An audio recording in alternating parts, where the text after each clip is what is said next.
Hi folks, and welcome to Coffee Beans and Music Scenes, your show for all things music production and industry news.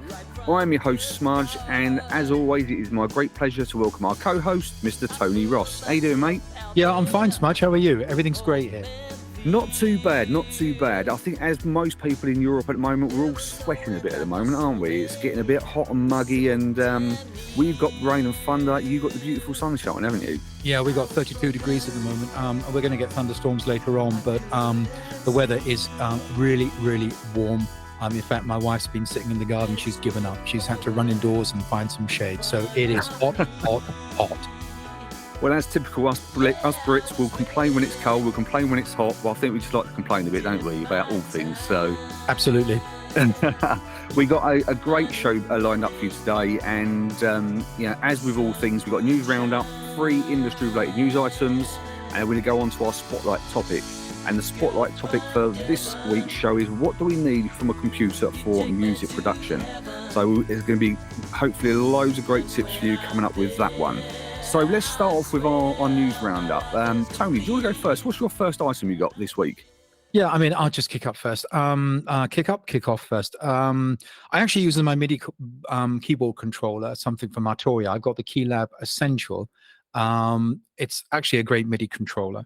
It's not as luxurious as the flagship Keylab series, but I use the Keylab Essential 61. Perfectly happy with it. So there's actually, I don't think it might not be brand new news, but it certainly is news. I think middle of May they released a new version of the Keylab Essential series. So it's available, I think, in 49 and 61 key variants. Comes in black and white. There's no announcement of an upgrade to an 88 keyboard model, but I wouldn't be surprised if they did that somewhere else down the line. It doesn't really look different than the predecessor. But one thing that I have noticed, I've watched a couple of videos on YouTube, is that the window where you select patches that you can link to the software from Arturia, if you've got any Arturia plugins, has been improved. And there's a really, really nice LED display. I think that's what it's called now. So that's actually been upgraded. So there's still 9 knobs and 9 faders that provide access to all the parameters that you find on any of Arturia's soft synthesizers. And there are also quite a few control strips, which are apparently popular, including DAWs like Ableton Live, that allow you to, like mix tracks using the faders or stop and start recording. So I'm very excited. I might even upgrade my 16 keyboard because I think at the price point, and I'm not 100% certain how much it's going to cost, but I think that it might be somewhere about like £269, somewhere £270 for the 61 key version. I think obviously it represents really good value for money. Now the keys aren't weighted. If you're a piano player, that might be a problem. But for me, I'm not a trained piano player, and I think it's absolutely perfect. So I'll be really looking forward to maybe running down to a music shop somewhere, trying one out, and if I like what I see, I'll probably consider actually buying and upgrading to the latest version. Yeah, I'm just looking at it now, and I think it looks absolutely amazing. And I'm just looking at this thinking, as a let's call me a non-keyboard piano musician, I'm really just getting into MIDI recording. And I think this looks absolutely amazing because the thing for me, and I'm going to compare this to my Native Instruments. What's it called? It's the Complete A49, something like that. Mm-hmm. It's got a lot of these similar controls, but there's some things it lacks. Now, for me, I quite often use MIDI drums. And having the 8 keys, the 8 MIDI, the drum keypads on there, I think is a great touch. But it's the DAW control, not just the transport functions, those faders. That could be a great little tool. If you're trying to balance things like MIDI drums, for example, and if you do, what do you call it, like stereo split outs, and you split out the individual elements. If there's a way that you can control those different elements just all through that one keyboard, or even if you can do, looking at the site, I think it even shows that you can do your mixing desk all in one. So it's seamless communication with Analog Lab and a bundle of Pro Creative software to supercharge your sound. your door transport and your mixing desk all in one. That is a great. I think that's a really good touch. A lot of software manufacturers will obviously produce MIDI controllers, obviously designed to work with their software. And I do like the Arturia plugins. I use quite a few. I've got the Analog 5 series. Although it's not a complete suite of instruments, I think the Analog 5 series just has the best of, if you like, of all their different types of synthesizers, vintage synthesizers. But one thing you can do is, of course, it integrates with the software. So if you just want to change a parameter, I don't know, like I can't think off the top of my head, but like a VCA, or you maybe want to change some of the attack and release settings, it just ties directly into the plugin. So, of course, you can just do that on the controller itself. I'm sure I've never used Native Instruments. I'm sure it totally integrates very well with their Contact software. And I saw recently that I can't remember the name of the company, but FL Studio. I don't know the name of the manufacturer, but they produced a brand new series of, I think it's Novatron. I can't remember the name of the MIDI manufacturer, but this is the trend. Everyone's sort of building MIDI controllers that integrates fully with the software. One thing that might be good for PreSonus, and something I mentioned on one of their forums, was I love the hardware from PreSonus. Might be a good idea if they actually produced a MIDI controller that integrated with Studio One with their MiTi synthesizer, for example. They certainly did that with existing hardware like the Atom and Atom SQ series, for example. That integrates very well with the Impact XT.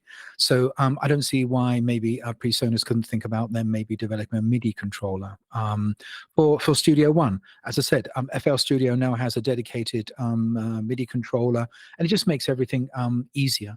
It means that you can be in the creative flow, you can be playing something, and you just want to tweak something, you just reach for a button rather than stop what you're playing, go into your DAW, start mousing around, and then try and change the parameters that way. Yeah, I'm just looking on the website here. It says here it's got a deeper connection. Keylab Essential Mark III takes DAW integration to another level, and it goes through custom, tweak your sounds, create custom mappings, launch clips and scenes, etc., etc. And it says you're in full control thanks to custom DAW scripts for Ableton Live, Logic Pro, FL Studio, QoBuz, and Bitwit Studio, with support for more major DAWs planned in the future. And it even includes MCU, MCU and Huey protocol, means you can support any other workstation in a familiar way for that satisfied in-the-box workflow that you've always wanted. So it looks to me like they've already got quite a few of the major DAWs in there, and they're going to add more as it comes in the future. So I think that looks really, really good. And the thing for me here, and this is going to be a really like off the wall thing. Like I said, I don't do a lot of MIDI, but I've always been intrigued. Like we mentioned in the last episode about the SSL UF1 and about having that DAW control on your desk. Yeah. But for me, actually, the way that this Keylab Essential Mark III is set up with those faders on the right hand side, my MIDI keyboard is set up so it's on my left hand. Yeah. And actually having those faders on the right hand side can actually be almost it can take that actual, it will be a good way for me to actually have those faders off my desk. They're just to my left hand here, so I've got a cluster-free desk. Mm-hmm. But where I use a MIDI keyboard, technically it's an overpriced DAW controller for me most of the time.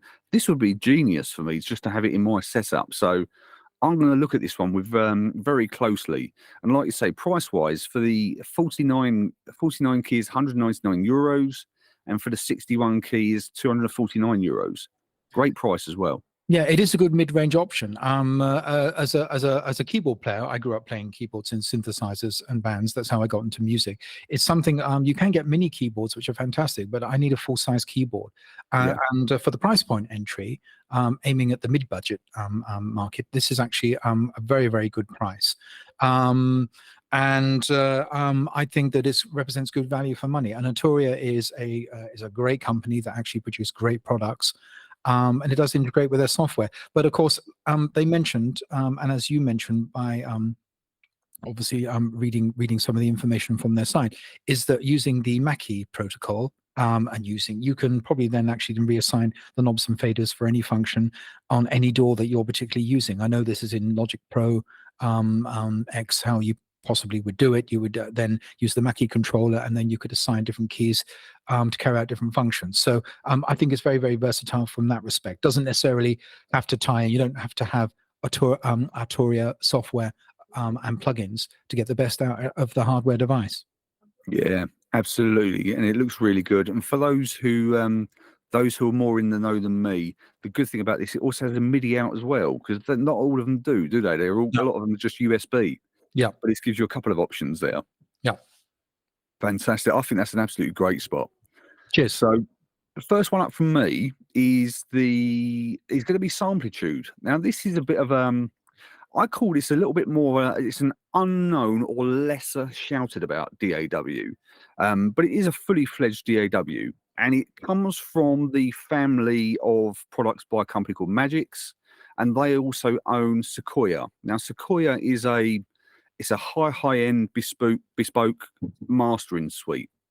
And Samplitude, I called it basically its siblings. So it's Sequoia, to give you a frame of reference, Sequoia is well over £1,000 for this bit of mastering software, but Samplitude does the whole lot. So you can do recording, editing, mixing, mastering. You've got templates for different things, and it's recently been updated to version 8. So it really is it's a great high-end DAW, and I think it could, for someone who's looking for something maybe a little bit more advanced, maybe more high end in terms of, I don't want to say high end in terms of sound quality, because they all produce great quality, and a DAW is a DAW at the end of the day. But I know with Samplitude, they really focus on things that are super technical. So I know that things like dithering algorithms and things like that are really high end. But just give a bit of an overview. It supports up to 999 tracks, audio formats from 16-bit to 32 bits, with sample rates up to 384 kilohertz. Whether you do upsampling and things like that, it's just an option there for people to know that it does do that highest sample rate offering there. But it has a really extensive array of editing tools. You've got a plethora of VST instruments for production needs. You've got an intuitive mixing interface and a very, very versatile mastering setup. I think this is the thing for me. When I look at some of these products that have, let's try and say they try and encompass everything. So they try and do your for your songwriters, your producers, your mixers, and your mastering engineers. It's sometimes tough to get a product or a software that can really do all of them well. I've tested out the mastering functions, and they do that really, really well. And as I say, you can get some really advanced functions in there as well. But in version 8, they've come with redesigned comping tools for fast cutting and arranging, audio warp for time stretching, and enhanced time alignment. But they've also got multi-codec export for easier rendering. And this is something that's just been that's been introduced in Studio One as well. And I'm not sure if you tried this, Tony, but if you tried the multi-codec export, so you tried like your WAV and your MP3s, or your WAV and your FLACs, or anything like that, just trying to, when you do your rendering, it just makes it so much easier to be able to render 2 formats of the file at the same time. Is that something you've come across with any of the work you've done? No, I don't. I tend to actually, when I render using the same bit rate, and I usually sort of render like for like, purely because I just I'm not patient. And then if I try to render to another format, it does take a little bit longer depending on the size of your project. So I don't have too much experience with that, no. But I think certainly from a mastering perspective, when it comes to final release, it's great. So if you've got a client you're working with, and let's say you need your WAV files, and let's say they want to have an MP3 or something for their own personal listening, or something like that, or they want to use something like an AAC. Let's say they want to replicate what it's going to sound like on Apple Music, for example, and then you can kind of you can do your WAV files, and you can export them as well as the AAC version all at the same time, which I think is a great touch. That's a great function. And they've also got a more distinctive MIDI display, so they're really trying to focus on lots of different aspects. One drawback though, it's a Windows only application. So if you're on Mac, it's not going to be for you. But if you are on Windows PC, it could be a really good option, because it ticks so many boxes, and it's certainly one that I'm looking at for its mastering side, because it comes with things like SoundForge and Spectra layers. So if you're really into your mastering side and you need to have something that's got like advanced repair tools or advanced restoration tools, then using something like Soundforge or Spectral Layers, which is a Steinberg product, it's just adding those final extra touches where you've got all those tools now included. And these are all part of what's called a suite. It comes in 2 packages.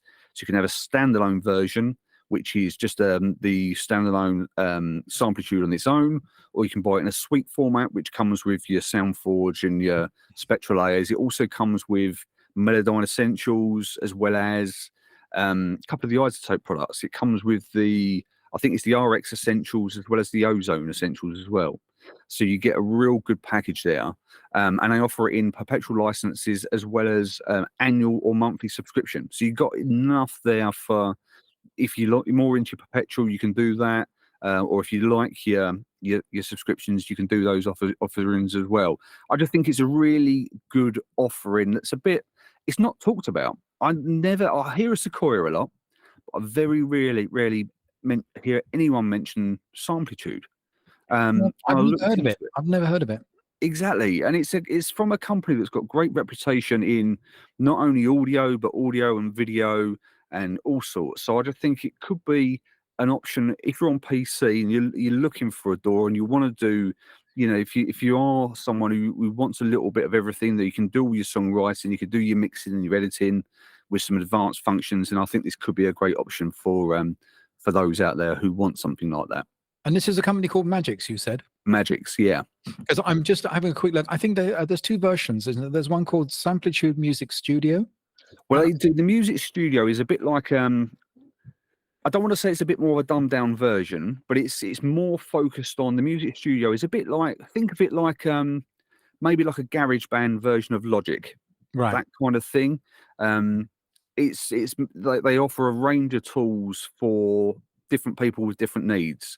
So Samplitude is very much going to be your fully fledged DAW. Yeah, I can see that here. It's called Samplitude Pro X. Samplitude Pro X, and you've got Pro X Suite. And the Samplitude Pro X is €299 here in Europe.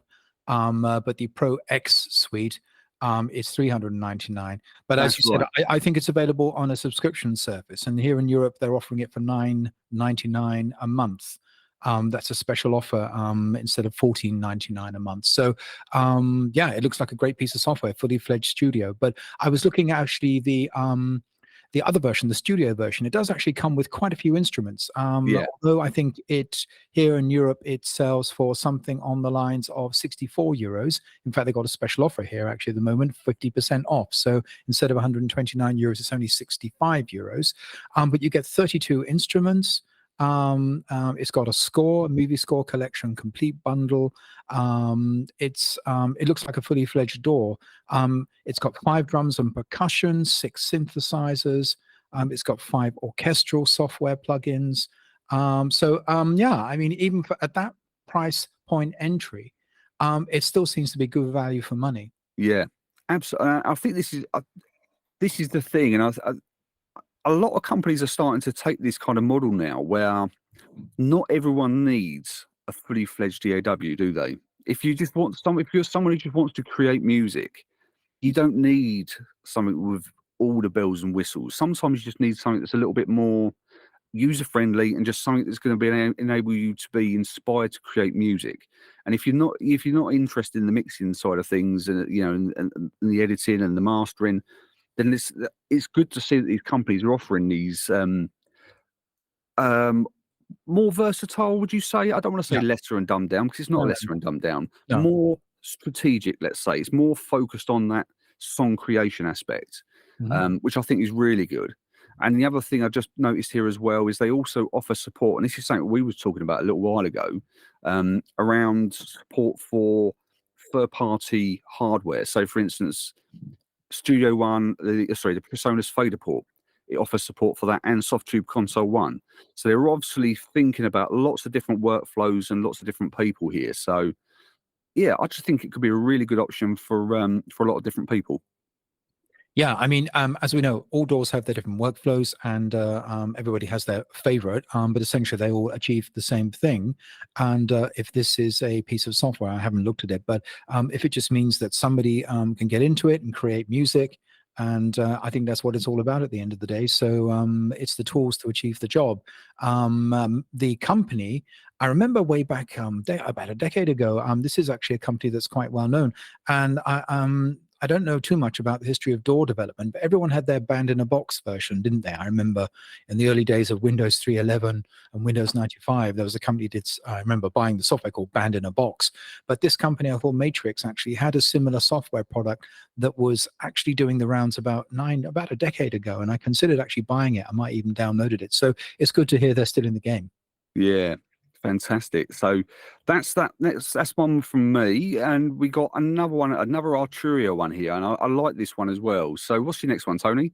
Yeah, I do like their plugins. As I said, I've got the Analog Lab 5, I think it's called, but they've released a brand new plugin. I think they released it sometime at the end of April. But one of the plugins that I have used, and I do like an awful lot, are their series of hybrid instruments called Augmented Strings, which I'm sure that anyone watching this is familiar with. They had one called Augmented Voices and Grand Piano, and they've introduced a brand new plugin called Augmented Brass. And what I really like about these plugins is the synthesis between obviously natural instruments like brass, whether it's a piano, and then you kind of mix this obviously with synthesis, and you can combine the two sounds, and you can actually create a brand new sound. So I really like the idea of these plugins. They're very well made. I think they're relatively easy to use, and I'm just a big fan. They've got a brand new plugin coming out, so I just saw this and I thought, yeah, well, maybe I'll buy it. But I do actually like their plugins. I don't know actually that they're that expensive. I think they're about sort of like 100 euros, 99 euros, something like that. I don't know how much they are in pounds, but they're really classy plugins. And one of the problems that I always strive when I'm writing music is that you're always looking for a different sound. I mean, sometimes I start with a preset and then you want to tweak it a bit, but using some of these augmented voice plugins and the grand piano one, I've managed to actually get some really interesting and different sounds, again, just by combining these real instruments obviously with synthesis, and you just come up with something new and something original. So I think it's I haven't downloaded it or demo it. I actually will, because I use the Arturia plugins quite a lot, and I'll be giving it a go. But if it's as good as the augmented voices and the grand piano, I think it's going to be a great plugin. Yeah, I would totally agree. And the thing for me with this one is, like I say, I'm not particularly a MIDI player, so I'm very new to creating MIDI sounds. So the drum side of things, I'm pretty well versed at. But the beauty of something like this is it kind of gives me flavors of something like the Spitfire Labs setup. Whereas if you're not really into the modular side, you can do that if you want to. But if you just want a great sound where you can just kind of get in and create some tones and just fiddle a few knobs just to your taste, I think this is another perfect option there. Because it does look as if it's got that really simple setup workflow. And if you just want to have a good sound and just tweak a few knobs just to refine it, I think this also caters for that type of person as well. Someone like me who's not necessarily going to get into the real nitty gritty, but just wants a good brass sound. I think this could be another good option for us people as well. Yeah, it reminds me back in the day in the 80s, when I first started to learn to play synthesizers and keyboards, is that I remember most of the keyboards back then. I mean, you had ARP, who had the Quadra, and you had the Mini Moog and the Poly Moog, and then the Jupiter 8. They're all sort of analog-based sounds. And then Roland brought out the D50. I've got one over here. I don't know how I managed to hold on to it, but then it sort of blended what they call FM synthesis.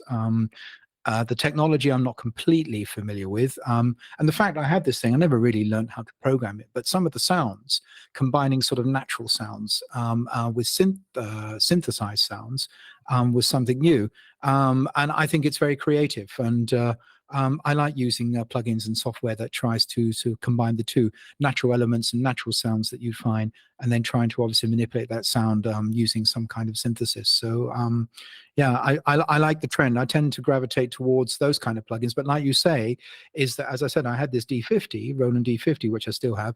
I never really learned how to program it, and I'm not into modular synthesis at all. So these plugins actually give me a window, as you say, maybe into that kind of sound production, if you like, or audio production, where I don't have to do too much to try and get an original sound and move away from whatever the preset is. And anyway, just combining the sound of natural instruments and synthesis. I think it's really cool. Yeah, totally agree. And like we said many a time, it's a big philosophy for us, isn't it?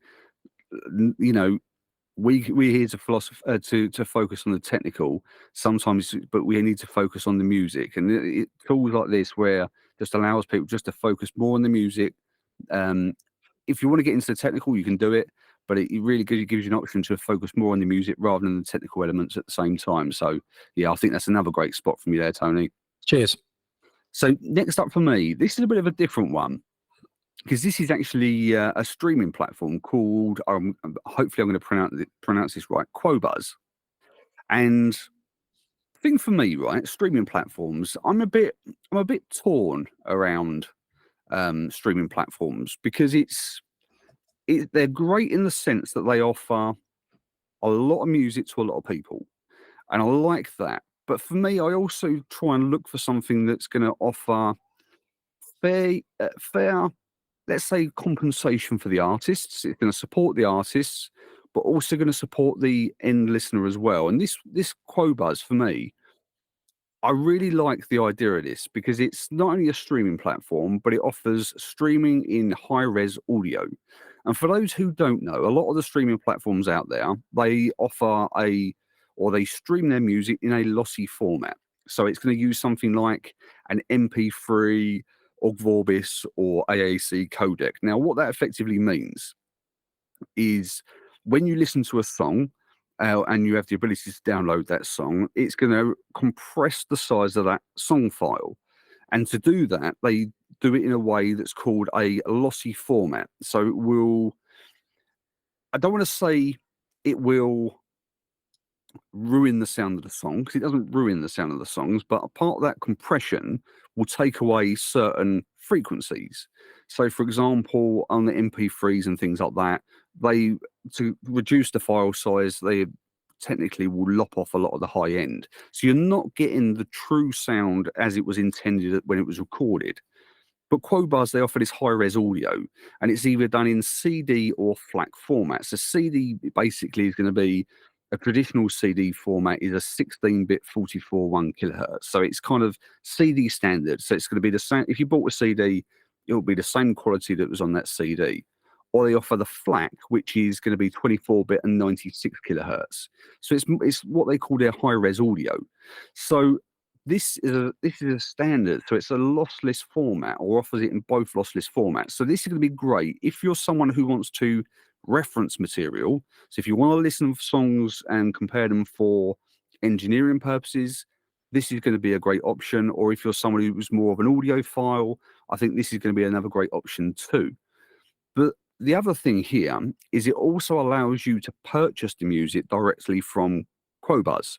So it's not like Spotify, where I don't know if they've changed their way they do things now, but as far as I was aware, they didn't have the option to buy music. I don't know if that's changed. Maybe someone can point me out if I'm wrong now.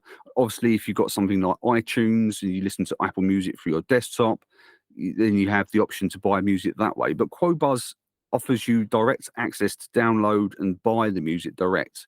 So if you've got a particular artist that you want to support, you can do it direct from QoBuz as well, which I think is actually really quite important, because I think we all know that streaming is going to be here to stay. It's not going away, but we still do need to be supporting these artists, not just by listening to their songs on a streaming platform. So if you've got an artist that you really, really like and you want to support them, having that ability to buy that album, EP, etc., I think is a really good touch.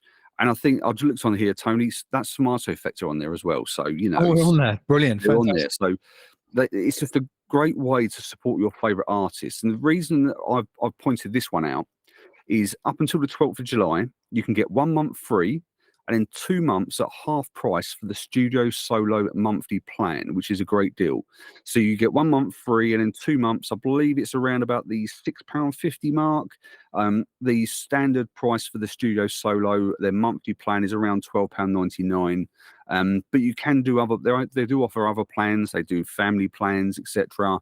And they do a slightly enhanced plan, which also gives you discounted rates if you want to buy the music direct through QoBuz as well. So I just think it's one of those things where if you're going to use these streaming services, it's trying to find one that's got the best quality, so you get the best listening experience, and you can also get one that also gives the artists the best level of compensation possible, because the artists are never going to make a massive amount of money through streaming. But if you've got the ability to also buy your tracks from your favorite artists as well, I just think that was a really good proposition for a lot of people. So QoBuz, I think this is a really good one. What's your thoughts, Tony? Well, another good case scenario actually for that is when we're working as mix engineers or mastering engineers, we all need reference tracks.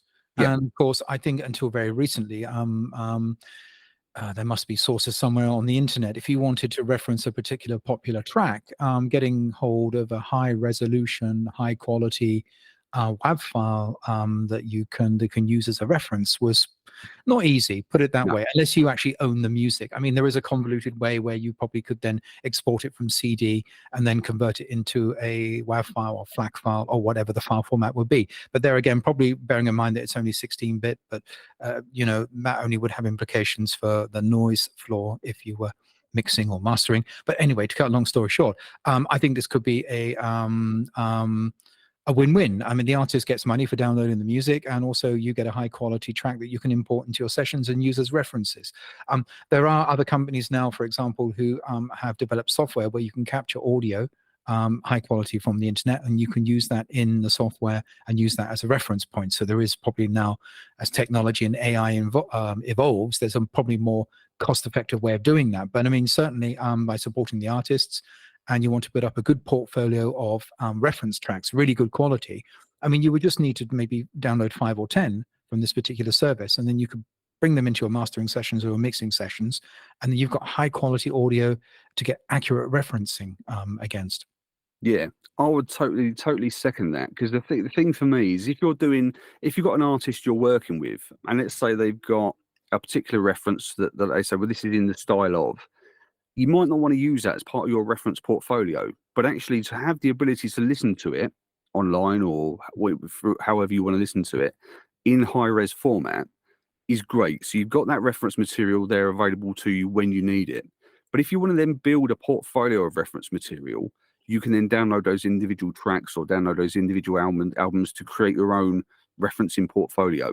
So you've got the best of both worlds there. And the fact that they use FLAC, I think that's really important, because rather than WAV files are quite storage heavy, whereas FLAC is a reduced file size but still lossless. So you're going to get the best of both worlds. So you're going to get a small file size, so it's not going to take up load of space on your hard drive, but you are still going to get that high res audio. So having that ability to download the FLAC file formats, I thought was a great touch as well. So yeah, absolutely. I think this could be great for anyone who's an engineer, but also if you just want to listen to the music in a high res format because you want to listen to the song as it was intended, then once again, this is another good option for you as well. So next up, we've got Waves Key Detector. So this is another interesting one, Tony. Yeah, I'm sorry to mention Waves again, because I know that obviously, as I said last time, people do actually groan when you hear the words Waves. Nobody likes their model of doing business. But you know, sometimes I have to say, I said it last time, they do have some really good plugins. And I still use them in some of my productions and mixing. They've released a brand new plugin. It's called Key Detector, and as usual, it's immediately on sale. It's immediately got 62% off. Wow, I mean, it's incredible. Their business model is a bit crazy, but it seems to work. They have a new plugin called Key Detector. Sorry, I put my teeth back in. Key Detector does exactly what it says on the tin. You just play your audio, and AI technology in the background will actually work out which key your song or performance or the piece of music is in, and it's supposed to be very accurate. And the amount of times that I've had projects from band members and colleagues, they do a demo and they just play on acoustic guitar, and you send them a message and say, you know, what key are you playing in? Because when you set up your project in your session, and maybe you want to develop that and produce that, obviously it's essential that you know what key the song is in, so that you can obviously then either create melodies and obviously create different chord structures and produce the entire track. And then you go back to your colleague and he says, well, I'm not really sure, I just played G, A, D. So this plugin for me, I think I'm probably going to buy it. It's just a simple solution. Previously, I've just gone to websites. There are lots of them out there that will deal with music theory, and you can say, oh yeah, they're using this series of keys, so it must be in that particular sorry, they're using this particular chord, so it must be in this particular key. I'm not musically trained, so for me that's something that's reasonably essential. This plugin is going to hopefully solve all my problems. I'll just play the audio, I'll run Key Detector, and it will tell me what key the song is in, hopefully. I don't use auto-tune, or I don't use other sort of vocal-based plugins in my productions, but apparently this Key Detector does actually work in conjunction with the Waves Tune Real-Time, Waves Tune, and Waves Harmony. So the idea is that you'd find out the key. The plugin actually has a button called Transmit. You hit the Transmit button and then it talks to all the other apps. So if you're using auto-tune in a production, or you're using some of the other Wave plugins that I just mentioned, it then actually detects and recognizes the key for you. So if that's the kind of music you're into, and let's face it, thousands of millions of people are, that could be quite a useful tool. So Yeah. it's not as if I'm hanging on and looking for Waves releases every week. But as I said, bad business model, but sometimes they do have some good plugins, which are practical and do actually work. Yeah, and it's the thing for me with this one is, as we said on our last episode, using the AI not necessarily in the right way, but having the ability to get things that are going to get you from A to B quicker, but allow you to still have full creative control. And it's kind of like I can't remember the amount of times I've sat down with a guitar and I'm like, okay, I'm working on this riff, and I suddenly worked out, okay, I know I got this chord and this chord and this chord. Okay, I better work out what kind of key I'm actually playing in, because if you're not technically theory trained, you know, not all of us are. Having tools that kind of allow you to kind of work out the main key quickly, I just think can speed up the process a little bit, especially when it comes to like things like, okay, you got a chord progression and you want to work out some lead lines. You got to think about, okay, what you know, what scale do I need to play and things like that. So making sure you know what key is going to be integral to something like that. And if you've got a tool here that can allow you to do that quickly, I think it's another good option there for a lot of people who Yeah, aren't technically trained. You know, I can give you a real world example. I mean, when I get a vocal take or vocals to edit and incorporate into a production, is of course is that the best singer in the world sometimes will be slightly off pitch. And when I'm working in Melodyne, for example, and you have all the notes, and then you want to try and pitch correct some of the minor errors, depending obviously the quality and skills of your singer. But if you set the key straight away, I think, for example, in Melodyne, you can actually then eliminate. In other words, is when you try to move the pitch, it will only move it to notes within that particular key. So, but of course, you have to know the key to start with, which the song is in. Otherwise, it's not going to work. And I think there's lots of other software that will actually do that. I think actually, Studio One or somewhere, for example, you can basically go into your MIDI editor and just say, well, if I play a note, I only want you to play a note that's in this particular key. And you can, I think, use even just all the white notes. You know, for example, if your music theory is not great and you know a key's in D major, for example, and I think you can configure the software to say, okay, I want every single note I hit to be in D major, and you play all the white keys, and then every single note that you play is going to be in key. But of course, none of that actually works unless you know what the key of the song is. So there were just two sort of very brief, off the top of my head applications that obviously I would think that knowing the key of a song is pretty essential for actually. Yeah. Some singers out there may say that they're not off key, they just have a wide range of vibrato. Yeah, exactly. I mean, I have a very wide range of vibrato. I'll just point that one out there very now before. You don't want perfection. Obviously, a natural performance. It doesn't matter whether it's just a millimeter off key. But that was just an example. That's where it would be essential to know what the key of the song is. And also, as a producer, if you're thinking of maybe introducing a new section to the song, but the original songwriter hasn't thought of, you probably then would need to know which chords are available in your musical palette, and then knowing the key of the song obviously will then dictate obviously what chords will actually work in that particular key and which ones won't, rather than just sort of, you know, hit and hope on the keyboard and play something and then you can hear straight away, that doesn't really work with this particular production. So I think you hit the nail on the head. If you can get from A to B quicker, we don't want things that get in the way that stop us making music. We want to be creative. So I've literally sometimes trying to find out the key of the song using various music theory internet sites. It takes me about 15-20 minutes. And that's time I could have actually spent obviously being creative rather than just trying to find out basic information. Yeah, totally agree. Totally agree.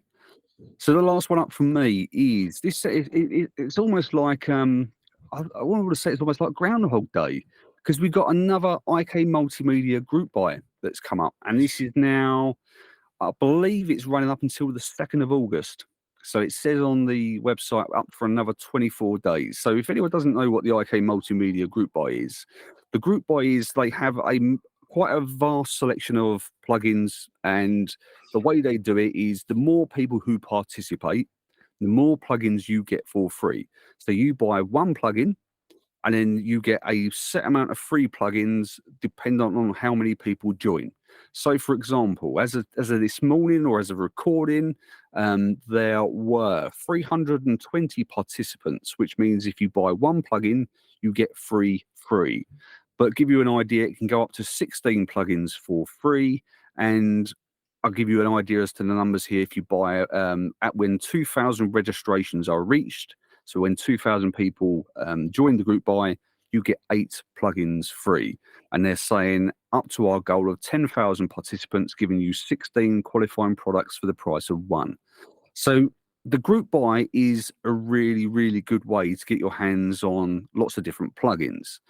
And some of the plugins they offer things like compressors, EQs, they offer channel strips, reverbs, but they even offer things like amp sims for the Amplitude models. So they got things like the Mesa Boogie amp collection and the cab collections. And there's 2 different Mesa Boogie ranges, the orange cabs and the orange amps, the Fender amps. And they even got things like the Jimi Hendrix Signature Series and even bass amps. So it's really, really, it gives you a lot on offer. And as I say, this is on offer for the next 24 days. So by my calculation, it goes up to the 2nd of August. And we've both been participants in previous years, haven't we, Tony, of the IK Multimedia Group Buys? Yeah. I took part in the 25th anniversary. And first of all, I thought it might be a bit of a con, you know, I mean, there's too much scamming going on. I thought this is too good to be true. So I bought the Sunset Studio reverb plugin, which actually is a very good plugin. That's I could talk about that one for ages. It's a really good plugin.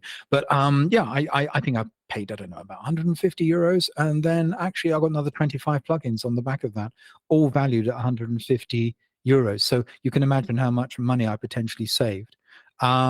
Whether these actually are real prices, it sounded too good to be true. And whether some of the plugins that I managed to download I actually needed, I can't really say. But there it was. And I think regularly they do sell these plugins for 150 euros, 99 euros. So literally you're getting God knows how many euros worth of plugins for the price of one. And I literally did. I think I downloaded almost every plugin I wanted from the IK Multimedia connection, and it just cost me 125 euros. And unbelievable. It's an unbelievable package. You can argue about the quality of some of the plugins compared to, say, Slate Digital and some of the other plugin manufacturers out there, but in terms of value for money, it's almost unbeatable. So anyone who's thinking about doing this, I think it's an absolutely super deal. Yeah, and I'll give you 2 examples here. Stealth Limiter, I use that pretty much exclusively in all my masters. And the Master EQ432, that was one that we used quite extensively, didn't we, on the last album, the last TSE album? Yeah. And that one, there was a certain mid-range that we wanted to get with those particular masters, and we was able to do that really well with the Master EQ. It just worked really, really well. And the ones that I've got my eye on are the tape emulations. I've got a couple of the tape machines. I've got the 440, and I think I've got the 80.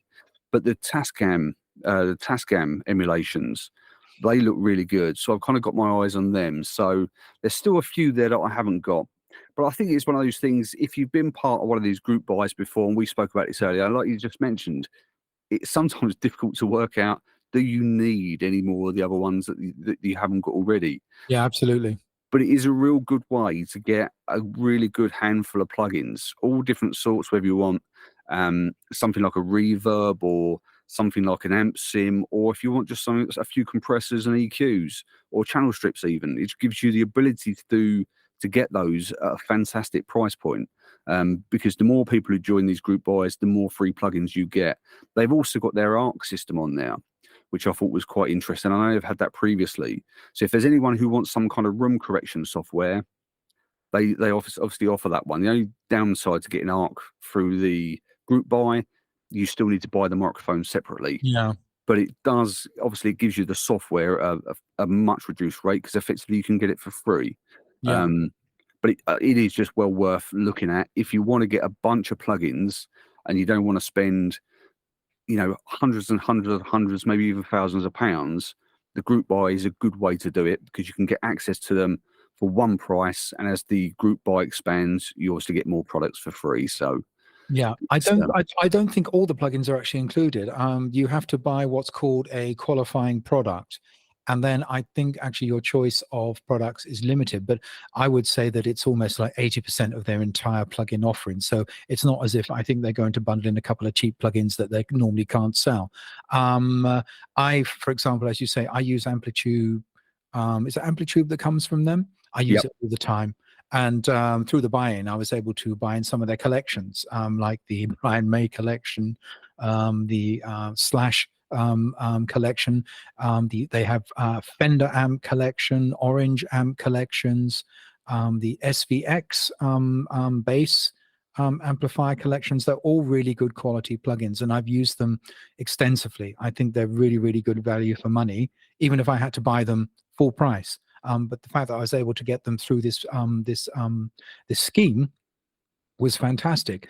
I'd be interested in maybe the Mixbox, which is, I think, is another variation on the Slate Digital package, where you have like a virtual channel strip or a virtual plugin, and within one plugin you can incorporate a multitude of different other plugins, whether it be a compressor, whether it be an amp sim, whether it be an effects, whether it be tape, emulation, saturation. I think actually normally that would be €99 on its own. But I haven't used it, but I've heard good things about it. But then it's another alternative. And I think actually that's also a very good plugin and quite attractive. It has all the about 80 different effects processors. It has the emulations of LA2A and 1176, of SSL EQ plugins, Neve console plugins, Poltec. I think it's all there. And I think actually it's really just an alternative probably for Slate Audio. I know I've seen some reviews online and people have said, wow, quality-wise, sound-wise, it doesn't rock my boat, doesn't really match up. But there again, I think it's good value for money. And that's something that I might be looking at purchasing. But as I said, I was really impressed with the reverb plugin that I mentioned. I've just had a bit of a brain fog. I can't remember what it was. They have another one in that series called Fame Studio as well. So people from IK Multimedia and working in conjunction with studios have gone in and then actually created IR impulse responses for obviously their rooms in their studios, which they've incorporated into the plugin. So the idea, of course, is you can have that in your session, and then you can maybe then mix and engineer your band to make it sound like if it was recorded in that room. at Fame Studios in Los Angeles, where lots of bands, I think maybe even one of your favorite bands, Aerosmith, might have recorded there. But you get where I'm going with this. I think they make really good quality plugins.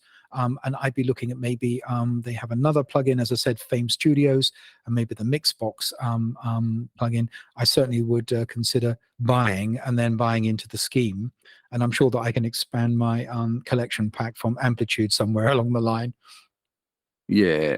I mean, the qualifying products here, I'm just looking on the website now, and the qualifying products, they effectively contain all of the T-Rex plugins and all of the Amplitude collections.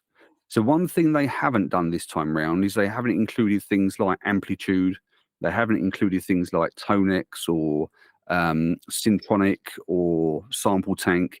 So they're not including the instruments themselves, but they are including obviously the Fender collections in there, the Orange collections in there. So for Amplitude, the collections in there are in there, but the actual Amplitude product isn't, which is a change to how they've done things previously. Yeah, I think looking at the plugin wise, the plugins look like they're all in there, but just obviously the T-Rex plugin itself isn't. But then I don't use the T-Rex plugin itself, so it's almost like its own standalone, kind of like DAW in its own right. I don't use it. I just use the plugins in standalone.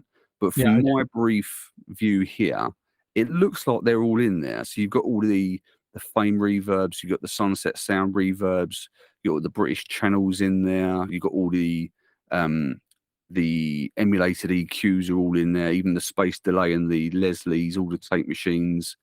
It does look like all of the plugins are in there.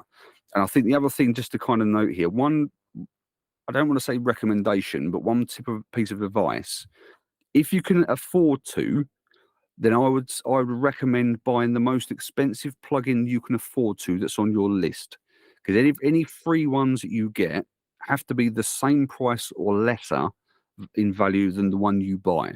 that's a good point. So if you can afford to buy one of the tier ones, which is 149.99 euros, then I would recommend doing that, because any free one you get can be that value or lesser. Yeah. Whereas if you go in at one of the lesser tiers, then obviously if you buy something that's only 99 euros, if you see a plugin that you want that's 124 euros, you obviously can't get that as one of your free plugins. No, So I exactly. would just kind of give that a bit of advice if it is something you do want to consider. Nee, I think it's a super offer. Yeah, I mean, I've got far too many plugins like most people. So why not have some more?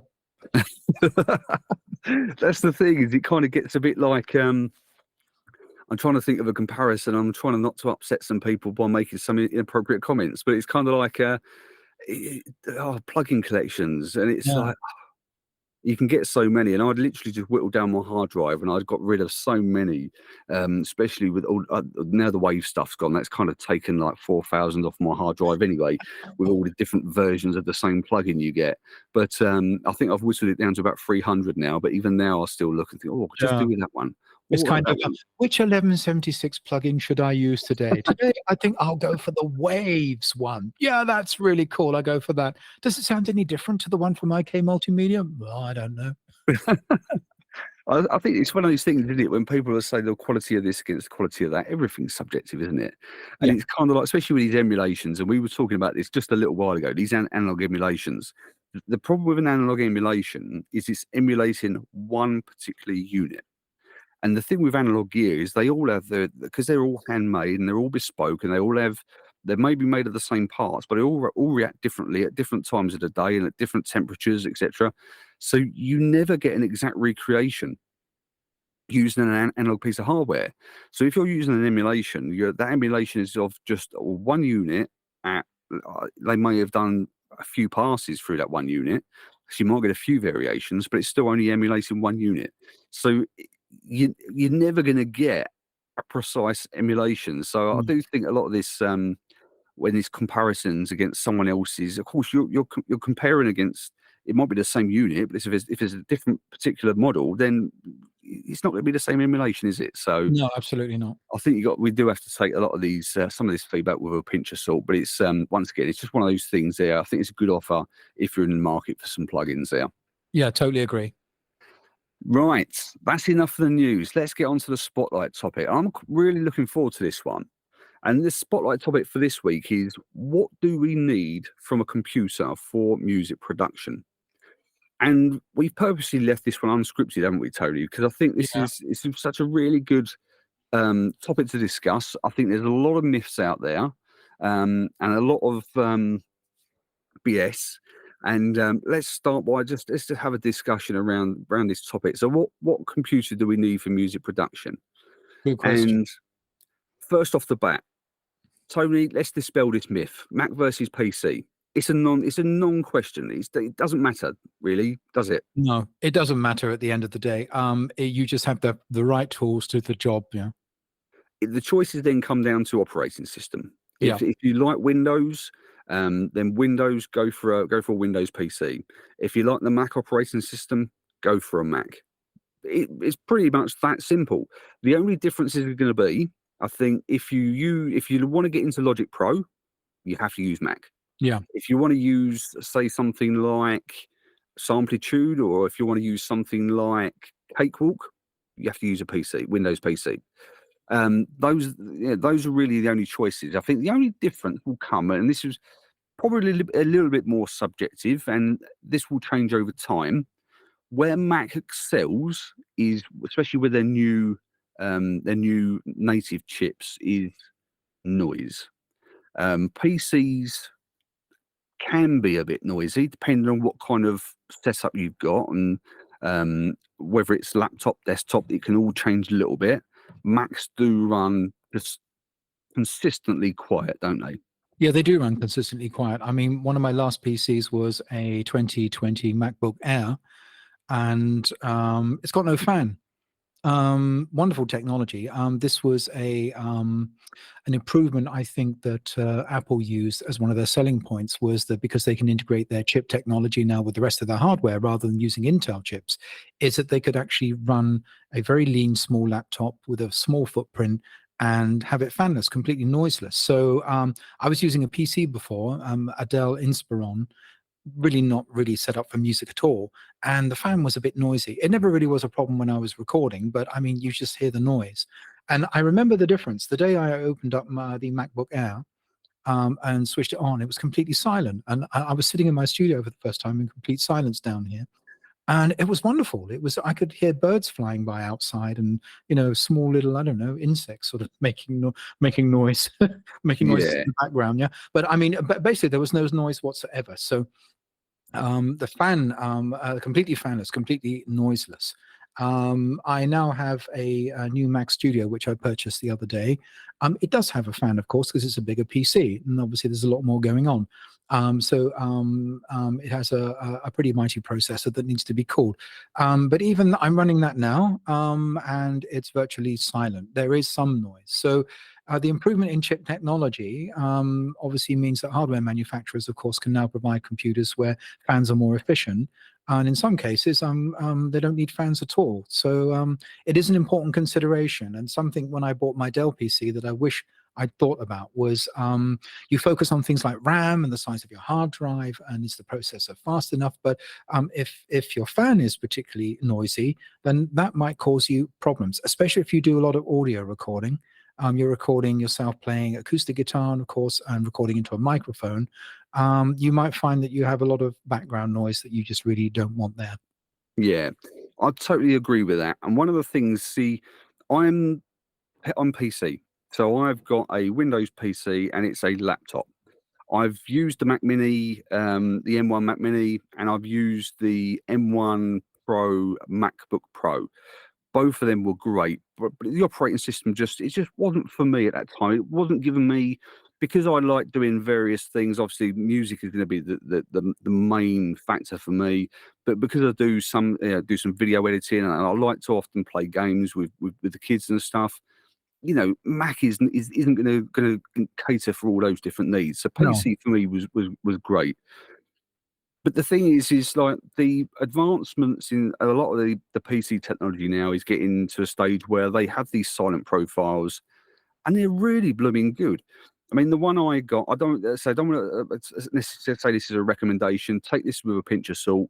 But I did a bit of research, and the one I settled on was an Asus ROG Strix G17, because the silent profile on it was not only silent, but the drop in performance was negligible. And I think this is the thing. If you're going more the PC route, have a look at some of the silent options, but just be mindful that some of them will give you a bit of a drop in performance. Have I noticed that in audio work? No, not No, at all. And I no. think it's you do just have to maybe do a little bit more due diligence if you like your Windows machines. Maybe desktop's actually the better option rather than a laptop, because obviously you've got more air, more space inside the desktop. You have bigger fans, more space for cooling to go on. But this Mac versus PC thing, they're both fantastic for music creation, whether it's you're looking at songwriting, production, mixing, mastering, all sorts. So yeah, I think it's more down to a choice of your own personal taste in what operating system you require. Yeah, I totally agree. And also, when you're first starting, you really just want to, you probably don't even know it, but you have a laptop sitting in the corner, or you have some equipment that you can use straight away to start creating music. Yes, you might run into problems. Your PC might not have enough RAM, might not have enough processing power, but you have to start somewhere. So, of course, the big fallacy is you don't need to run out and spend thousands of pounds or euros on top range equipment to start making music. You probably, whatever you have lying in your cupboard, or whatever you have a spare PC, certainly to actually sort of get started and learn the basics. You can just drag that out and you can use it, and you will be able to create some music. I mean, eventually you will obviously reach a limit as you grow as an engineer or as a musician, and you'll probably think, I need something now with a bit more processing power, or I need some more RAM, or I need a larger hard drive. But these are all things that obviously you can invest in at a later date. But as you say, Windows and Mac doesn't really matter. Some people get into music because they don't even mean to get into music. For example, they buy a MacBook, and of course GarageBand comes with it, and they think, oh, I'd like to have a go at making this music. So of course GarageBand is completely free. It's a very good DAW. It's fantastic, and you can just log on and you can start creating music immediately. So there are lots of different entry points, and it's not all about gear. It should be all about the music. So Mac versus PC. As you say, I don't really think it's an argument to be had. Just use whatever you have lying around. And then basically, once you get into the world of audio music production, then your choices are be dictated by your preferences. Like you said, is that you had a Mac Mini and you're using the Mac OS, and it really didn't sort of, you couldn't really get grips with it, or it wasn't your thing. So you gravitated back towards Windows. Everyone's going to obviously have something that helps their workflow or they feel more comfortable with. And I think that's what should dictate what you choose in terms of a PC for music production. I don't think it should be the other way around, saying, well, I'm a Mac guy or I'm a PC guy, and the other one isn't very good and the other one's better. I think that's the wrong argument to have. It should be sort of, I want to create music, and how am I going to get to that end goal? And what equipment do I have that I can use to help me? And if that equipment isn't really what I need, then, how do I upgrade? What should I be looking at?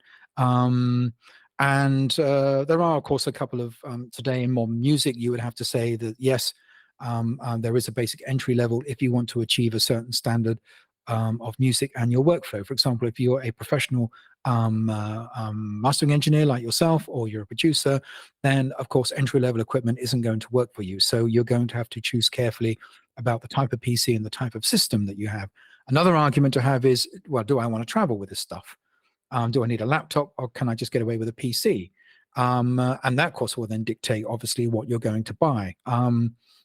And of course, you can buy a Windows PC, or you can buy a MacBook.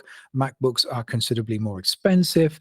Of course, you think, oh, I spend all that money on a Mac product. I can get much more power. I can get a totally better spec Intel chip, or I can get a PC that's maxed out with RAM for the same price. So price is another consideration, your budget point.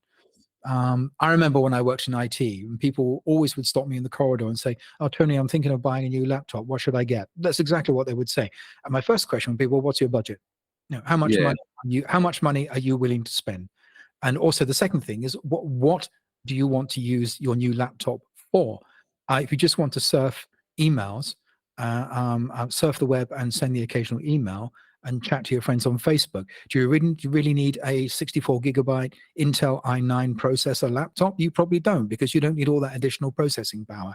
So you have to cut your cloth to fit your needs, I think is the phrase that's well used. And I think in terms of choosing a PC for music production, there's very much a good guide.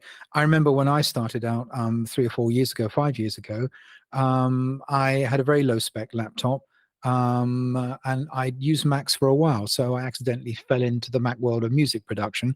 I've switched back and forwards between Mac and PC, and now I end up using both, actually.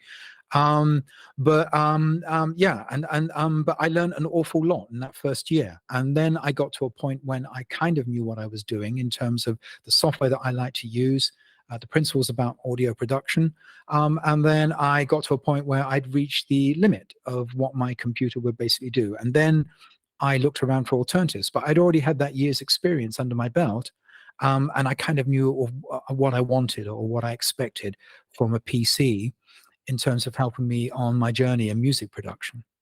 Yeah.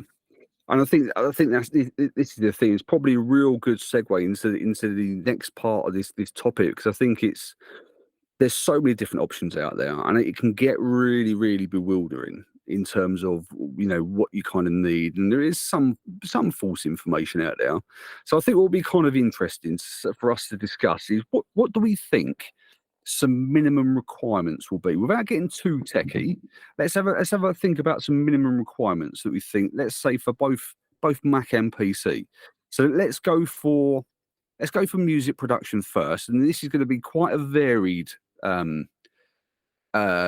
let's say a varied and open element to discuss here, because music production can be someone producing 16 tracks to someone producing over 100 tracks, and your needs are going to be completely different. But what do you think are some real good, like, minimum standards to think about? Well, just being completely generic, on a Windows PC, you probably need a minimum of 16 gigabytes of RAM. The speed of the RAM is important. Obviously, the newer models will have faster speeds for RAM. That's particularly important when you're loading a huge session with lots of virtual instruments. A minimum processor, you probably could get away with an Intel i5, as long as it's probably a newer generation. And of course, the clock speed is relatively important. I know that these processors have turbocharged performance. That's not too critical. I think the base clock speed of the processor is really important. So you need not to be fooled, I think, by these promises of, oh, this is only like 2.x gigahertz or megahertz. I don't know how they measure it, but on turbo it goes up to blah blah blah blah blah. Yeah. Of course, that's not really going to help you. So I would say basically an Intel i5 processor is a good entry point, as long as it's one of the newer generations. I personally would look at an Intel i7, a little bit more expensive, but definitely would be worth the investment. Now on a Mac, because of the new Apple Silicon, whichever you buy, whether it's a Mac Studio, a Mac Mini, or a MacBook, you probably can get good results just with 8 gigabytes of RAM. And the reason why I say this is because the new M1 chips and the M2 chips are integrated on board, and they're integrated with the memory and also the speed of the memory. So I've heard and read that basically, although I haven't experienced it, that 8 gigabytes is totally workable. Again, I would probably say 16 gigabytes is probably a minimum. Also, the other consideration would be, do I want to upgrade the PC? Because if you choose something from the Mac world, it's quite limited. They do have PCs that you can upgrade, but then you're talking about serious money. I think some of their models from the Mac Studio and up, some of them may or may not be upgradable, if that's a word, but there again, you're looking at really serious money. So Yeah. that's what I would say. Intel, I would say 16 gigabytes RAM minimum. i5 processor, providing it's one of the newer generations. If you have the extra money, probably spread up, upgrade to i7. With a Mac, you probably would get away with an M1 chip with 8 gigabytes of RAM, and you can start actually making music. And also you can actually, with the 8 gigabytes of RAM on a Mac, from my opinion, probably have some pretty heavy duty sessions, you know, sort of like 60, 70 tracks, few plugins going on. Of course, if you want to pay the additional money, 16 gigabyte minimum, upgrade on a Mac is a good investment. But as you know, when you look at when you're working out your Apple configuration, the price differential between 8 GB of RAM and 16 is quite considerable. So Yeah. when you're looking to up spec your Mac PC, you're looking at serious money. So that would be my basic, very general, very off the top of my head recommendations. Yeah. See, I think this is a great chance now for us to really simplify this, and certainly going back to things like CPU choices.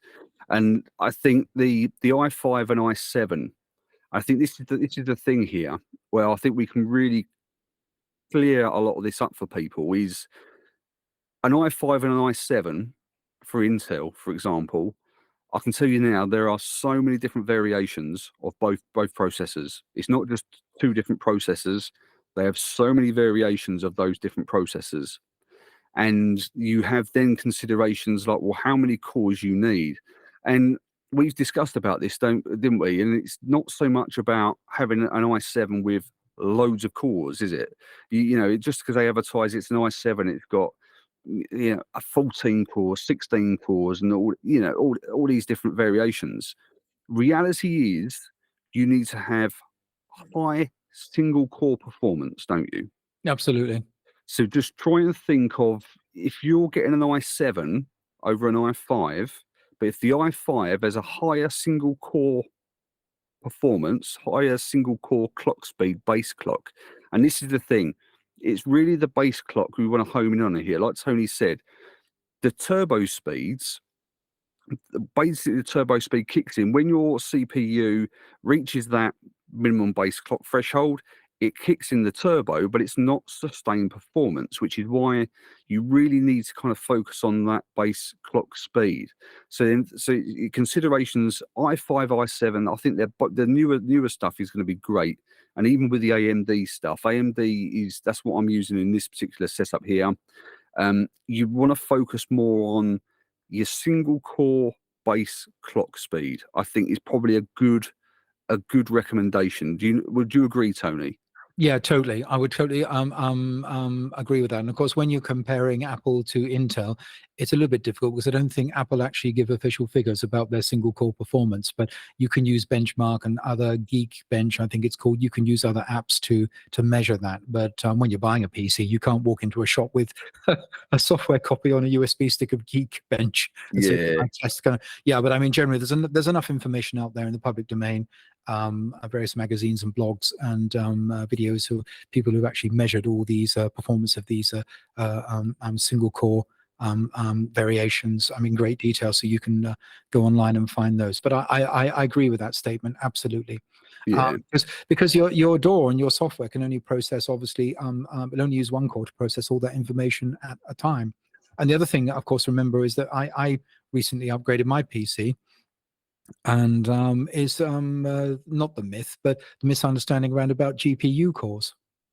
Yeah. So we'll quickly discuss this now, actually, because I think you can probably sum this up very quickly in almost a couple of sentences. What's the situation with GPU? Well, it's completely irrelevant to music production.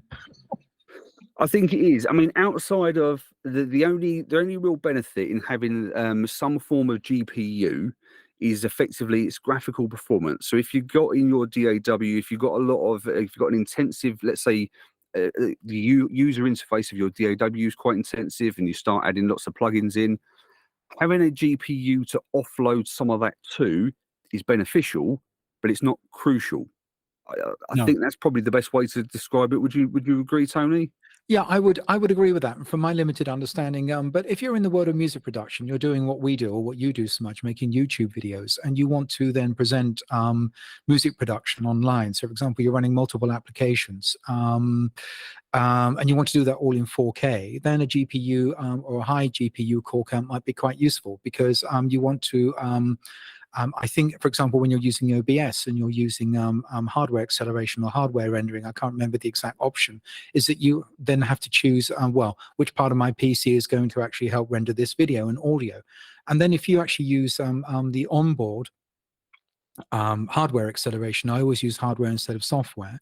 for video quality, is then of course then your GPU core count and performance will obviously come into play, because that will be in fact the technology you'll be using obviously to render and record your audio or your video at the same time. But there again, that doesn't really have anything to do with the audio. That's just if, for example, if you're into social media, you're a YouTuber, and you're obviously then trying to record things on screen capture online, and you're trying to package that all into a video, then obviously a computer with a decent GPU core count or performance might be quite relevant. Yeah. Yeah, exactly. And it's kind of, it is like, just think about, I think about not only just your immediate needs, but also think about if you do want to get into things like streaming, or you want to get into doing some video clips and things like that of your music creations, then, you know, a GPU might be needed for that video side of it and that aspect. But it's the benefit, I would say, is probably quite negligible when you think about it purely from an audio perspective. So Yeah, absolutely. Yeah. yeah. Yeah. So the other thing for me is obviously RAM. So RAM, I think this is it's a tricky one, because this is where it kind of comes into different needs. So from music production, once again, if you're someone who just creates tracks with maybe 16 tracks, 16 gigs of RAM, would you say that's probably your minimum there? Yeah, I think you possibly could even get away with 8 GB. Again, my caveat is that, you know, maybe because of the new M1 M2 silicon integration, you can get away with lesser RAM, purely because it's all integrated on a single board. And of course, in a Windows PC, it's not integrated. It's actually, you have to plug the thing into a module. So, but with decent motherboards and decent speeds, I would even say maybe on a PC, you could get away with 8 GB at a pinch if you just had 8, 9, 10 tracks. It depends, obviously, on the amount of plugins that you have on that particular session. If you've maxed out all those tracks with plugins, I really don't know how your PC would perform. But generally, you'd be totally safe with 16, in my view. But at a pinch, you might get away with 8 GB, certainly for a 10-track session. Yeah. And it's then when you start getting into really big production work, isn't it? When you start getting into, like, you know, over 50, 60 tracks, and, you know, when you start getting into the hundreds, that's when you really want to start thinking about your RAM, isn't it? Especially when you're using a lot of virtual instruments.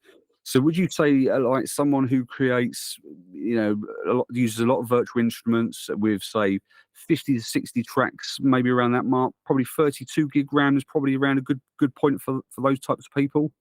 Yeah, I'd say it would be a particularly good point. Yeah, I remember back in the days when I used to be in IT support, people would I just buy as much RAM as you can afford. It's almost like, you know, just wear a life belt in case you fall in the water. You know, just whatever money you've got, just buy as much RAM, get as much as you can. That was always my advice. But of course, I don't think RAM for PCs is that expensive. As I said, when you're choosing Apple PCs, it can get quite costly. I mean, just a bump from 16 to 32 GB can actually set you back £200, £300, £400. It's about 400 quid, yeah. Yeah, something like that. It's quite pricey. So you have to think twice about it. But if you can afford it, I'd always say yes. I mean, if you might not know if you need it. If you can afford it and money's no object, then by all means do it. But if you're a little bit price conscious, or for example, you're saving up to go on holiday, then you probably might want to think about spending that additional money. But definitely, I would say for quite a large session using quite a few plugins, is 16 GB is probably a minimum. I certainly actually did that. My experience, again, this is not about what I have, but when I used my MacBook Air, it was an M1 chip with 16 GB of RAM. So I was running lots of virtual plugins, AI plugins, 60, 70 track sessions with 10 to 15 different effects channels, all with plugins. And my CPU performance was probably about 60, 70%. And that was using Studio One Professional 6. So that was pretty good performance. I can't comment on PC performance because I've never really worked on sessions that large. But definitely 16 GB on a Apple Silicon-based PC worked. I remember I did have an old iMac, which had an Intel 5 chip. And I remember way back when I was using that about 4 or 5 years ago, I was running into problems with sessions when they got really sort of about 30, 40 track mark.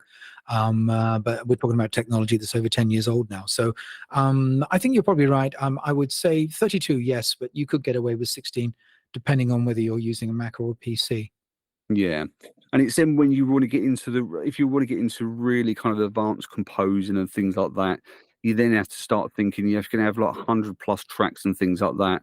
you know, I know a lot of people in the composing realm who would basically say, no, you're best off with something like 64 gigs of RAM, aren't you? Absolutely. Really, at that point. Absolutely. Yeah. Yeah. But So there, you can justify the cost because you're working in a professional environment. So you can look at obviously your PC. It is your business. You are dependent on it obviously to earn a living. So therefore, you shouldn't be skimping, as I would say, 64 gigabytes. And I think some of the more expensive Mac computers will enable you to go up to 128 gigabytes. But you ought to call your bank manager before you do so. You start spending that kind of money, you're talking about serious money, about £4,000 or something. You know, but for the hobby enthusiasts and for amateur musicians, people like myself, that of course is just completely overkill. yeah. I would say that yes, 64 gigabytes. I mean, for example, my new PC has 32 gigabytes of RAM. And I haven't really pushed it yet because I only installed it last week. But so I haven't really run any really complicated sessions on it. But I think the basic argument is that if you have a Mac PC or a Mac laptop that has 16 gigabytes of RAM and is using one of the new silicon chips, you're going to be actually record professional level production and mixing and mastering on that particular laptop. But what about PCs? Because I'm predominantly a Mac user. On PCs, what would you say, Smudge? I think, you know, 16 good is a really good starting point. The thing with PC is there's so many options to increase your RAM now. Unless you get a laptop that's got the RAM soldered onto the motherboard, which is a thing. It's less common, but it is a thing in some cases. You know, it's always upgradable. I would always recommend 16 gigabytes. 8 gigabytes for me. I think Windows alone takes up something like 1.5 gigabyte of RAM, maybe even more than that. So I think when you look at it in that perspective, you know, when you've only got 8, you're soon going to run out of 8. I think 16 gig will get you a good way. I really do. I use 32 gigs in mine purely just because I had the budget to do it. I wanted this to really last me, you know, a good while before I need to upgrade it. But for the majority of people, I think 16 gigs, certainly from a mixing and mastering perspective, when you're focusing on lots of VST instruments, for example, you're predominantly working with audio tracks or instrument tracks that have been converted to audio tracks before you get to mixing and mastering. So I think from that perspective, I think generally 16 gigs will get you a real long way. And that's when you want to start thinking about your more for your CPU and things like that. So yeah, I think 16 gigs on Windows will get a lot of people a long way, unless you really start getting into, you know, a lot of VST instruments and things like that. Then you probably want to start thinking about 32 gigs. But the price equivalent from PC to Mac is different. I think you could probably get two 16 gig sticks of RAM, so 32 gig in total, and you're probably looking about 150 quid. So it's much less more than affordable. it's less than half price what you get on the Mac side. But I think that's a good rule of thumb. But you mentioned a good point back there, because this is something I'm really passionate about. I don't get passionate about most things, but this is something I'm passionate about. It's important. Just start with the gear that you have. I don't know who we're speaking to or who's going to watch this video, but if you're someone out there, for example, and you're not into the world of audio production, you're a musician and you want to start recording yourself, it's that there is a workaround. I mean, if you get to the limitations of your hardware, you do exactly what you just said. Is you can always bounce that down to audio. You can freeze tracks. You can suspend tracks. You can even open up a new project, export all the audio, and import it into a brand new project or a brand new project file that basically is all your virtual instruments and some of your basic mixing moves all baked into the audio. And then you can actually start a mixing session with virtually from scratch without any of your virtual instruments. So there is actually a workaround. So sometimes, if money's a concern, or you can't justify quite spending, sort of thousands of euros on really high-tech equipment, you can still actually go out and create music. Yes, it might take a little bit longer, or you might have to find out how to do it, but it shouldn't actually get in the way. So there are workarounds, even if you have limitations within the hardware that you're using. Yeah, I 100% agree with that. And let's say, for example, let's just say you're someone who's using a PC laptop, the generic brand that costs £500 to £600, let's say, and let's say you've got a Focusrite Scarlett Solo that costs, I don't know, £80, £90 or something, and you just want to create some music. There's always ways around it. And like Tony said, if you get it into the kind of, you can freeze tracks, bounce tracks, and when you get to the mixing stage, you can do all that kind of bouncing to put all your songs in a session all in audio format, so they're not so CPU intensive. And then you can get into the realms of things like buffer sizes, with the audio interface without making Absolutely. this super technical. When you're recording, you want to have a low buffer size because you're going to get less latency, so you're not going to get a delay. But obviously, when it comes to mixing, you're not so focused on that. So you can increase your buffer size, which puts less strain on your CPU. So there's all these little kind of ticks and techniques that you can use to create less strain on your CPU at Absolutely. different stages of the process. So, I totally agree with you on that one. But this is the difference, I think, between those who are working in the professional sphere and those who are hobbyists or amateurs or just people just doing it for fun. It's because if you're in the professional sphere, time is money, as they say. And that's basically, you have to work, you have to get to the end result, and you have to get there quickly. So you can justify the expenditure on the high-end equipment because it helps you be more productive. Obviously, you're mixing or producing for clients who are paying you money. Everyone likes paydays. You're going to get your money quicker because obviously you're finishing your projects quicker. If that's not a consideration for you, then why justify the additional expense? You can have equipment that's so-called, let's say, not as maxed out on specifications, but you can still get the same result. It's just going to take you maybe a little bit longer. But there again, if you're not professional and you're not actually relying on all this equipment to earn a living, then I'm sure that's pretty acceptable, especially at the price points we're talking about. Yeah, I would think so. I would think so, and it's just one of those. It's a little trade off, but it's not. We're not talking about massive amounts of time No, difference. But obviously, when you got to bounce tracks out, freeze tracks, it's going to take a little bit of time and increase in buffer sizes and things like that. But we're not talking like hours of additional time. We're talking, it is obviously going to have a little bit of a time impact. But if you, once again, if budget's your restriction there, you just work with what you got, don't you? You've got exactly to focus on your music, focus on creating great sounding music, Yep. and let the gear and equipment be a secondary factor, so to speak. So that's exactly it at the end of the day. yeah, I think the only other thing I'd really focus on here is probably storage, and this is another one where it's kind of understanding storage it can once again get complicated, and depending on whether you go Mac or PC, you have different options and different things.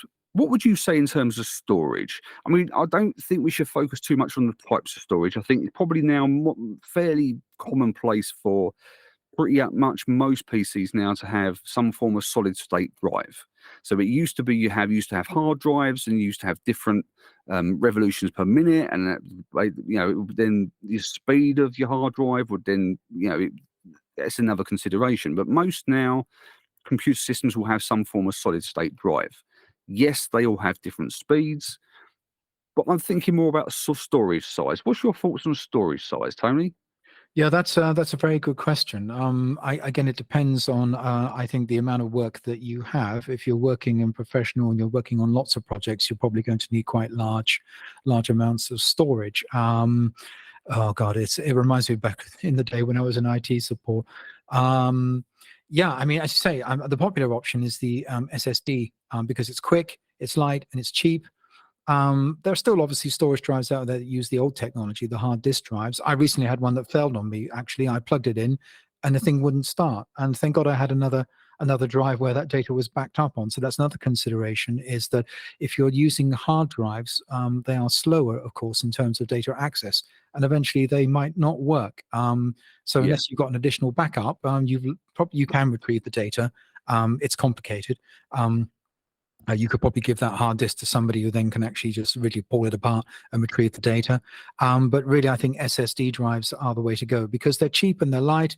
I think it represents good value for money in terms of storage. The transfer speeds are also now very, very good.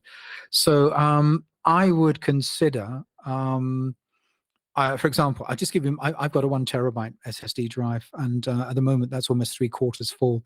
I might have to upgrade and get another one, but certainly to start with, I think that's reasonable storage.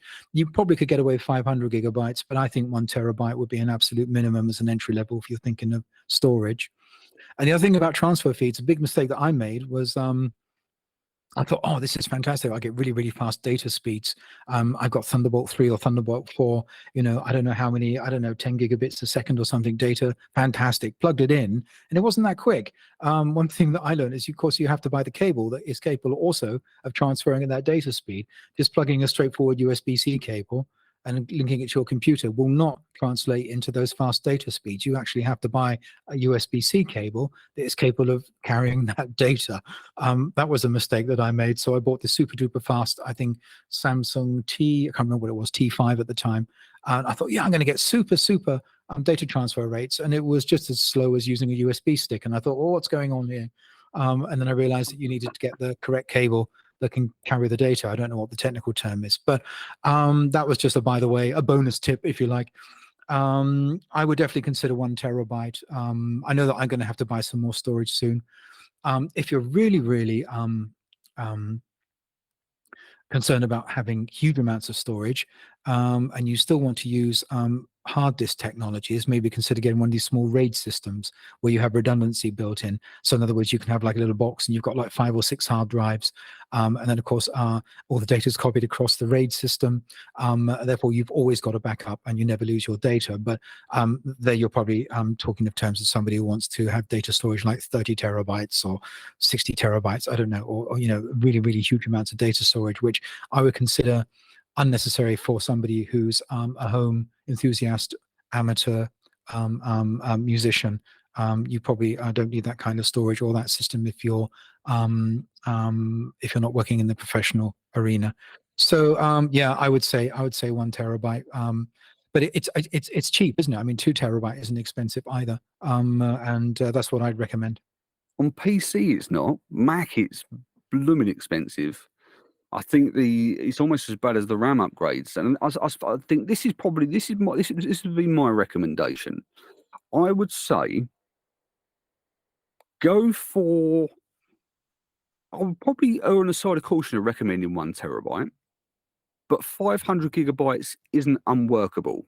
I think the thing with 500 gigabytes, and this is the thing when it comes to hard drives, when you get to around about, is it 70% capacity of the hard drive? Yeah. Your hard drive then starts to, or your SSD. I taught hard drive SSD as a generic term, but when you get to around about 70% full, that's when you start to lose speed. Yeah. So if you've got to think about if you're going to have lots of different softwares, lots of different plugins and things like that, or sound libraries. Now there is a workaround which I'll come on to in a second. If with 500 gigabytes, that's not a lot if you're going to have a load of sound libraries stored on your internal drive.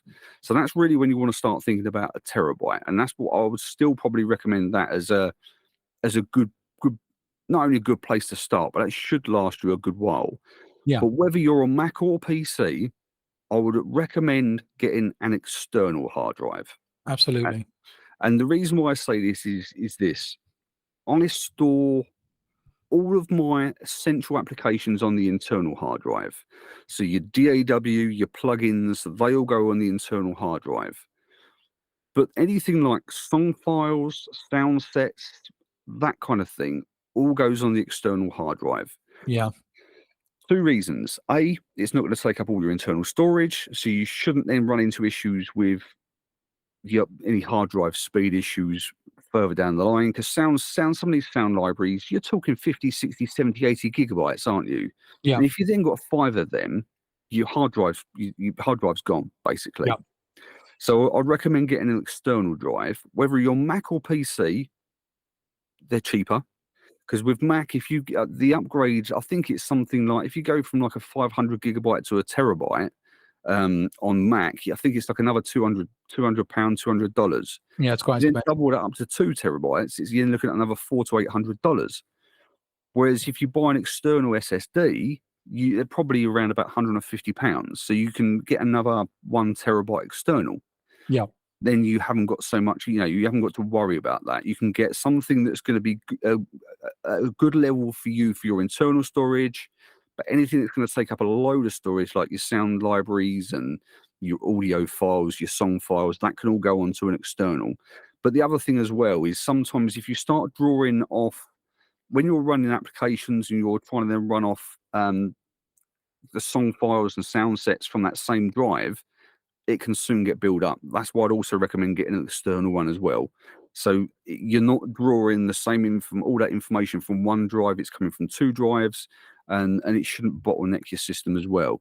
So storage is probably one of those things where I'd probably still err on the side of caution and say 1 terabyte.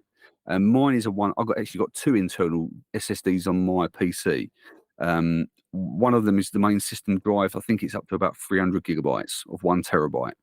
I've got plenty of leeway there for adding new things, but all the sound sets and everything else goes onto another internal drive, and that's also around about 300 gigabytes.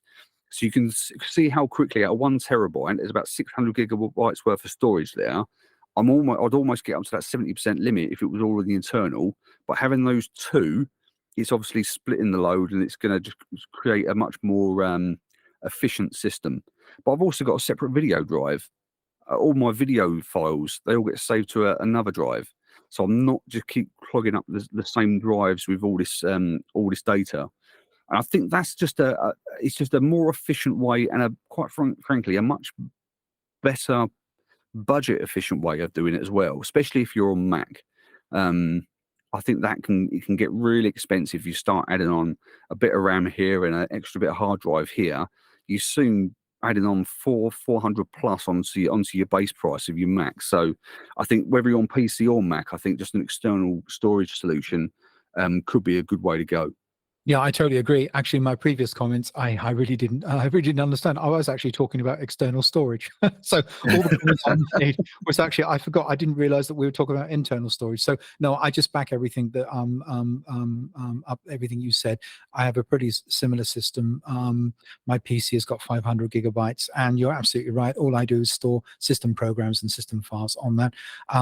Any libraries that I have, like my contact libraries, native instrument libraries, sound sets from PreSonus, Studio One, goes on an external drive, and that is basically the best way. The other advantage, of course, is if your PC blows up, you haven't lost your data. That's the other basic consideration. If your PC goes south, or for example, you need to rebuild it, you need to reinstall everything, then of course you actually have all your data, all your files secured actually on an external drive somewhere. I remember back in the day when I provided IT support, is you'd even go as far as actually having 2 backups. You would actually have what you call an off-site backup in case your place of residence didn't exist anymore. But that might be going a little bit too far. But in terms of backup data and storage, the whole world's moving away from hard disks. And as I said, my previous comments were related to external storage. But yes, that's exactly it. External storage for anything that actually basically isn't a system file. So the reason why when I chose my new PC is that I didn't go for a 1 terabyte drive is I couldn't afford it at the end of the day. I did all the sums and I added up how much money I needed to eat, how much money I needed to buy food. And I just thought, well, as you say, with Apple, the thing with Apple, of course, is that a lot of their systems aren't upgradable. So in other words, you really have to close your eyes and you have to pay for the additional storage, the additional RAM, everything up front. Yeah. And then you're stuck with it. For example, you can't upgrade it. Maybe you can take it to an Apple shop or an Apple specialist and they will upgrade it for you depending on the model you have. But I totally agree with everything you just said. Yeah. Yeah, and I think this is probably a good place now just to have a quick recap, because we have covered a lot, and we could. Oh, absolutely. There's so much more we could cover. Things like USB versus Thunderbolt and things like that. But it's just going to be there's just so many considerations. But to keep this nice and simple is kind of go back to Mac or PC, your choice. Operating system is probably the only really fundamental choice. Do you prefer Mac OS or do you prefer Windows? And the just whether your door choice. If you're Logic, you have to go Mac. If you like Cakewalk, obviously, or Samplitude, you have to go PC. Simple as that. And the rest of it's down to personal choice. Then we're thinking about CPU. Once again, we just recapped. It's not about how many cores you have as such. It's more about your single core performance. You can easily buy an i7, but it may not be as high performance as an i5. With Mac, the M1 chips now, they're just just generally all round, they're great performance, great performers. And And then we talked about RAM, didn't we? And we, you know, as a minimum requirement, we'd recommend 16. You could probably get away with 8. Certainly on a PC, if it's upgradable some point down the line, 16 gig is a good starting spot, I would say, for most disciplines. I think we focus more on the production side here. Mixing and mastering, I would really focus just, you know, things like your storage, your RAM is not so much of an issue.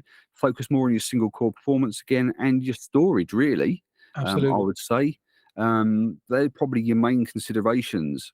If you get something that's geared out towards music production, you're going to be absolutely fine for your mixing and mastering, I would say. So your RAM, just to recap, 16 gigabyte we'd recommend as a minimum. Yep.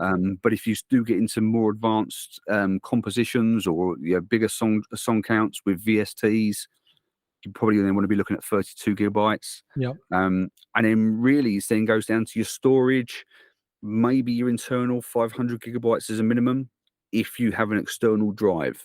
You know, and it's a cost-effective, more cost-effective way of doing it sometimes than going with a 1 terabyte that soft system, especially on the Mac side. But, you know, 1 terabyte is a good amount to have on your internal, but I'll still Absolutely. recommend a secondary storage drive as well. Totally. Is that a good summary, do you think, Tony? That's brilliant. The only thing I want to add is that one thing that I always used to give advice to people as an IT specialist, that's the wrong word, is that the biggest bang for your buck is the CPU. It is the brains of your system. If you're going to try and split up where I should spend my money, it's CPU every time, because really it's like the human body, your brain. Imagine you're actually the human body without a brain. It's the same with a computer. The biggest bang for your buck and where I think you should concentrate on focusing spending your money is the CPU. Everything else is peripheral. I mean, you maybe with some systems, not with Mac, you can upgrade the RAM. You know, you can have a bigger hard drive. You know, you can put in a different video card to get obviously GPU performance. But really, I mean, the processor is the key to the entire system. So focus on that single core performance for music production. Think about how much money you want to spend, and then put all your purchasing power into buying the best CPU you can possibly afford, because it is the center of the system. You don't want to skimp. You don't want to buy an underpowered PC, but have masses of storage, you know, and tons of RAM, and, you know, it's got like 4K screen, and it's got Dolby Atmos stereo card or some crazy stuff like that. If it's got a really average sort of Celeron Intel processor, you're not going to get very far with it. So that would be my last passing bit of advice. Yeah. And I would totally agree with that. And then just once again, focus on not the mumbo jumbo about how many cores it's got, or it's got power cores and efficiency cores and this, that. Think about your single core performance and your base clock speed all the time. And think about that. Your turbo speed, they may advertise it as great, but it's not sustained performance. And if you get a really good, you know, single core base clock speed, it can do you, it can really do you well. You know, and I think, you know, I could just reiterating what Tony's saying, that should really be your focus. Unless you're building your own custom PC where you've got motherboards, you can swap CPUs in and out. Unless you're, you know, someone like that, you've really got to think about putting as much focus onto your CPU as possible. So I think that was absolutely great advice there, Tony. Super. Fantastic. Well, that wraps up the show for this week. Then we've covered a lot, and once again, we've probably both between us we've probably had more waffle than the Belgian bakery, haven't we? Yeah, we probably have actually. Yeah. Oh, I fancy a waffle quite now. I think it's too. I might go out to the local ice cafe and get a waffle with some ice cream and strawberries. But we have thunderstorms coming here soon, so I think I'm just going to stay inside. Yeah. Fantastic. But hopefully you guys have found this really beneficial. We try and, you know, come up with lots of varied different topics to discuss. And every time we do one of these shows, we always come up with these ideas. Oh, what about this? We can discuss this. We discuss this. So once again, if there's anything you'd like to cover, any particular topic you find interesting, let us know in the comments down below, and we can consider that for a future show. And yeah, Tony, thanks once again for having you on the show, mate. You Great chatting with you as always, Smudge. He's a massive contributor to the Progressive Sound Audio brand, and he's really collaborating closely with us. And your insight into the production, the mixing is just invaluable. So thanks once again, mate. And we look forward to our catch up in the next couple of weeks. Yeah, I'll see everybody and see you in the next one, Smudge. Take care. Thanks a lot, mate. Thanks, guys, and we'll see you soon.